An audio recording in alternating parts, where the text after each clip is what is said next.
ఒక సినిమా రంగం అంటే ఉండేటటువంటి మోజు ఒక ఎత్తు, ఆ రంగంలోకి చేరాకొచ్చేటటువంటి దుష్పరిణామాలు లేదంటే గనక కొత్త ఆకర్షణ అనేటువంటిది మరొక ఎత్తు. అదే సందర్భంలో ఆయా కుటుంబాలలో జరిగేటటువంటి చిచ్చు. తాజాగా చందు అనేటువంటి యాక్టర్ చనిపోయారు. బుల్లితెరలో అనేక సీరియళ్లలో చేస్తూ ఉన్నటువంటి యాక్టర్.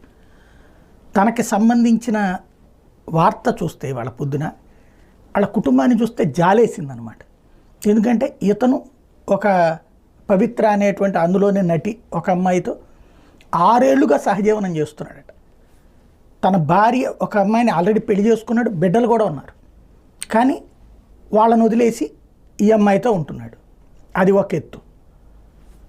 ఈ కో యాక్టర్ చనిపోయిందని చెప్పి